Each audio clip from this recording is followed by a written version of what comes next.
Avec vous. Lecture de l'Évangile de Jésus-Christ selon saint Matthieu. En ce temps-là, Jésus disait à ses disciples, « Lorsque vous priez, ne rabâchez pas comme les païens. Ils s'imaginent qu'à force de paroles, ils seront exaucés. Ne les imitez donc pas, car votre Père sait de quoi vous avez besoin avant même que vous l'ayez demandé. Vous donc, priez ainsi. Notre Père qui es aux cieux, que ton nom soit sanctifié, que ton règne vienne, que ta volonté soit faite sur la terre comme au ciel. Donne-nous aujourd'hui notre pain de ce jour. Remets-nous nos dettes, comme nous-mêmes nous remettons leurs dettes à nos débiteurs. Et ne nous laisse pas entrer en tentation, mais délivre-nous du mal. Car si vous pardonnez aux hommes leurs fautes, votre Père céleste vous pardonnera aussi. Mais si vous ne pardonnez pas aux hommes, votre Père non plus ne pardonnera pas vos fautes. » Acclamons la parole de Dieu. Louange à toi, Seigneur Jésus.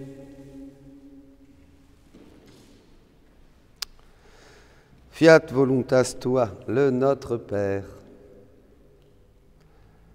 Les disciples voyaient Jésus en prière et ils étaient saisis par cette prière de Jésus. Quel mystère la prière de Jésus. Bien sûr, il ne répétait pas des paroles pour prier le Père comme nous faisons en répétant prière sur prière, la prière de Jésus. Je crois qu'il n'y a qu'au ciel que nous saurons un peu ce qu'elle était. La prière de Jésus quand il était sur la terre. Mais déjà, il nous dit que lorsque nous prions, nous ne devons pas rabâcher comme les païens. Les païens en dehors de l'Église, les païens dans l'Église, enfin bon, ceux qui ne connaissent pas Dieu, ils prient, ils répètent et ils répètent et ils répètent. Et même nous-mêmes, combien de fois, moi-même, je me suis surpris à répéter un peu des prières machinalement. Mais oui, ça nous est arrivé à tous. Bon, peut-être pas vous, mais oui, à nous tous. Moi, ça m'est arrivé aussi de me rendre compte et je me mets une baffe et puis je me dis arrête de prier machinalement, maintenant prie avec le cœur. Prie avec le cœur, Dominique, prie avec le cœur. Eh bien, oui, ça ne sert à rien, parce que bien sûr, notre Père sait de quoi nous avons besoin. Il sait exactement le besoin de chacun. Vous comprenez, il sait exactement ce que tous, chacun d'entre nous, a besoin. Et alors c'est là que Jésus va enseigner cette prière du Notre Père, qui est en fait une prière qui annonce et qui annonçait au temps de Jésus cette ère du Saint-Esprit qui achève toute sanctification, qui annonçait ce temps où l'homme commencerait à faire la volonté de Dieu sur terre comme au ciel. Il nous dit donc « Notre Père qui es aux cieux ». Et il dit « Notre Père », son Père est notre Père. Et là, vous voyez, Jésus qui est le Fils du Père, nous a inclus, nous sommes tous en Jésus. Jésus nous contenait tous les hommes, chacun d'entre vous, par son nom. Pensez que Jésus, vous connaissez l'omniscience de Dieu. Jésus connaissait tous vos actes, toutes vos pensées, tous vos défauts, tous vos agirs, toutes vos erreurs, toutes les grâces qu'il allait vous donner. Jésus savait tout. Et Jésus nous contenait chacun, tous. Et à ce moment-là, en disant « Notre Père », voyez, eh bien, il fallait à la substance, bien sûr, de cette prière. Il ne faut pas seulement voir et répéter les paroles de manière extérieure. Il fallait à la substance y donner le droit à tous les hommes de devenir Fils bien-aimé du Père. Il donnait droit à tous les hommes d'entrer dans le royaume de la divine volonté. Il donnait droit et il annonçait que ce serait un jour possible, qu'un jour, tous les hommes que viennent ton règne, que tous dans le règne de Dieu seraient fils légitimes de Dieu, du Père. C'est extraordinaire, voyez. Notre Père qui es aux cieux, il place tout de suite, bien sûr, Dieu dans cette éternité bienheureuse, que ton nom soit sanctifié. Alors là encore, il faut aller à la substance, bien sûr. Jésus, tous les actes de Jésus sanctifiaient le Père. Tous les actes de Jésus glorifiaient le Père. Tous les actes de Jésus réparaient pour tout ce que nous aurions dû donner à Dieu, au Père, au nom de tous. Et il le faisait pour tous, bien sûr. Donc, voyez encore là, Jésus nous donnait le droit de devenir enfant de Dieu dans le royaume de la divine volonté. Mais déjà là, il avait fait ce que tous, maintenant, nous pouvons faire par lui, avec lui et en lui. Sanctifier, glorifier le Père avec le même cœur du Christ, avec le cœur même de Jésus. C'est ça, je vous donne ma vie et je vous la donne en abondance. Qu'est-ce que c'est? Jésus nous donne toute sa vie, tous les mystères de sa vie, tous les mérites dans la divine volonté. Vous savez, nous avons tous les mérites. Je partageais à 2 personnes qui sont venues me voir aujourd'hui et nous parlions de la divine volonté. Et je leur disais ce texte si beau, où Jésus, au livre 25, dit à Louisa, « Dès que tu as eu l'intention de me donner les baisers de la reine du ciel, de la reine maman, eh bien, à ce moment-là, tous ces baisers ont couru vers moi pour que je puisse les recevoir. » Vous imaginez? Dès qu'on a l'intention de faire quelque chose, en prenant ce qui est au Christ, par exemple, on va prendre tous les actes de Jésus, de sa passion, tous les actes de la vie de Jésus qui ont glorifié le Père au nom de tous les hommes. Eh bien, nous allons tous les prendre et nous les offrons à Dieu notre Père. Qu'est-ce que nous pouvons faire de plus? Que pouvons-nous offrir de plus au Père que tous les actes de Jésus qui ont sanctifié le nom du Père, Dieu? Jésus déjà reprenait tous les actes d'Adam. Le premier qui a sanctifié le nom de Dieu, c'était Adam, bien sûr. Et Adam a fait des milliers, une infinité d'actes. C'est un des plus saints qu'il y a eu, puisque c'est lui qui a le plus, à part la Vierge Marie et Jésus, et après Louisa, c'est le plus qui a vécu dans le royaume de la divine volonté. Donc Jésus reprend bien sûr tous les actes d'Adam qui n'ont pas été faits, tous les actes qu'aurait dû faire Adam après le péché, tous les actes que nous aurions dû faire, et il les fait pour glorifier le Père au nom de tous, et il nous donne maintenant cet héritage. Vous pouvez, dans la divine volonté, faire vôtre tous les actes qui ont sanctifié le nom de Dieu, qui ont glorifié le nom de Dieu, qui ont réparé pour tous et au nom de tous. Voyez. Dès que tu as voulu me donner les baisers de la reine maman, ils ont tous accouru vers moi pour me réjouir. C'est juste l'intention dans la foi. C'est extraordinaire, mes amis. Que ton nom soit sanctifié, que ton règne vienne. Ça, c'était au futur. Jésus savait que maintenant, mais mes amis, mais c'est une prophétie qui se réalise, vous vous rendez compte? Vous êtes les premiers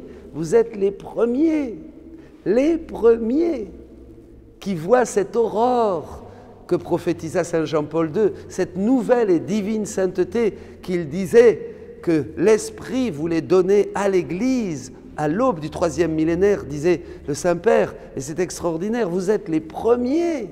Nous sommes les premiers, nous sommes à la charnière. Nous voyons ce règne de Dieu et la sécurité, l'absolue sécurité que nous le voyons, c'est que c'est annoncé. Sinon, je ne vous le dirai pas. Je vous dirai autre chose.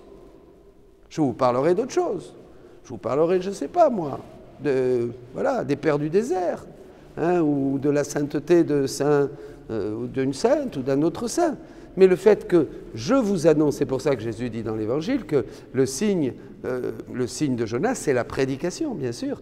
Le fait que je vous annonce ce règne, ce royaume de la divine volonté, c'est pas pour amuser la galerie, c'est pas pour inventer quelque chose, c'est pas pour faire le malin, et vous n'êtes pas là comme ça pour dire... Non, c'est une réalité.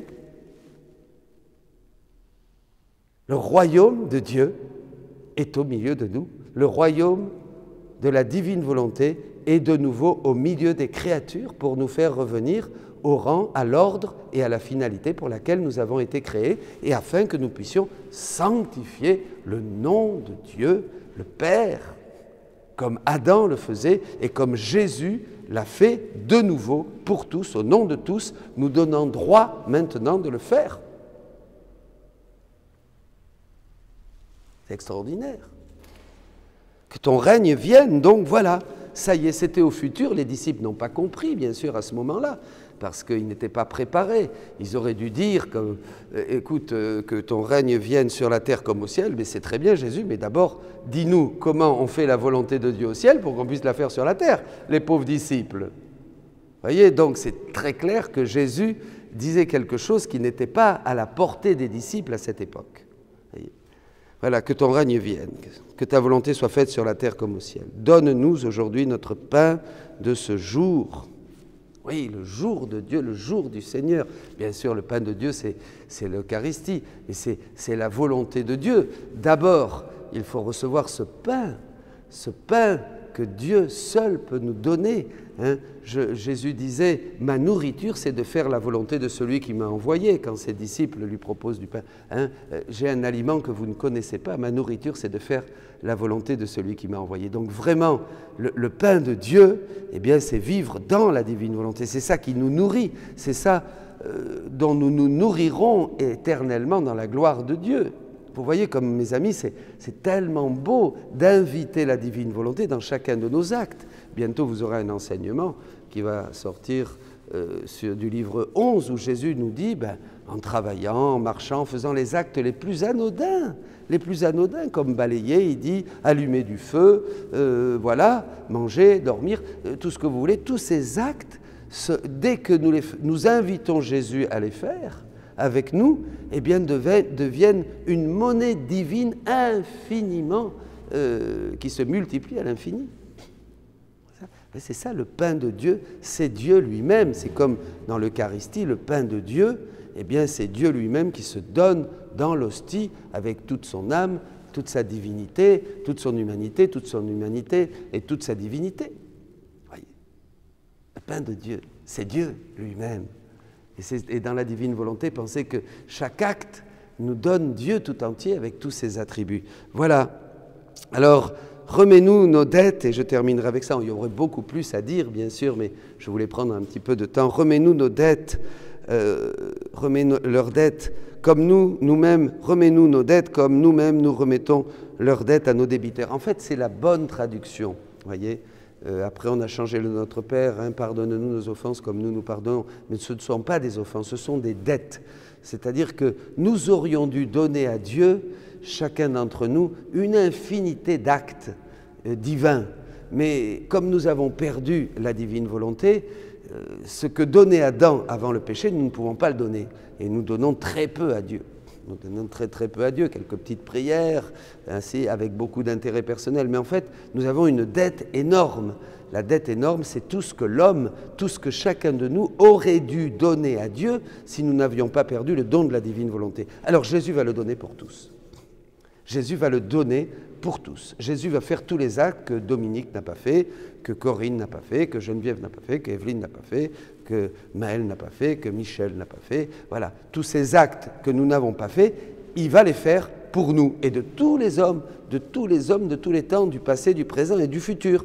Il va refaire vraiment la vie de chacun d'entre nous. Vous comprenez ? Ah mais c'est ça, c'est grandiose la vie, l'œuvre rédemptrice de Jésus-Christ. Il refait tous les hommes, toutes leurs pensées, toutes leurs paroles, il refait absolument tous les hommes. Vous comprenez ? C'est merveilleux, c'est merveilleux. Hein ? Et alors maintenant, vous allez me dire, et alors nous ? Eh bien nous, c'est pour nous. Il l'a refait pour Evelyne, il l'a refait pour Geneviève, il l'a refait pour Colette, il l'a refait pour Dominique. Il l'a refait pour chacun de nous. Voilà, c'est fait. Et maintenant, il nous dit, servez-vous. Servez-vous, c'est à vous. Ma vie est à vous et je suis à vous. Voilà, et nous pouvons donc prendre tout ça et commencer à vivre nos actes dans la divine volonté, nos prières, nos actes, les actes les plus simples de la vie, les actes même respirer. Pour tout ce qui est nécessaire, dit Jésus, c'est-à-dire respirer, notre cœur battre, laisser la divine volonté battre dans notre cœur, laisser la divine volonté regarder à travers nos yeux, laisser la divine volonté vraiment se multiplier à l'infini. Chaque fois que nous bougeons les doigts dans la divine volonté, ce sont une infinité de grâce, de lumière qui inonde tout le temps, le passé, le présent et le futur, tous les cœurs. Comme Adam, remets-nous de nos dettes. Vous voyez, c'est ça. Donc voilà.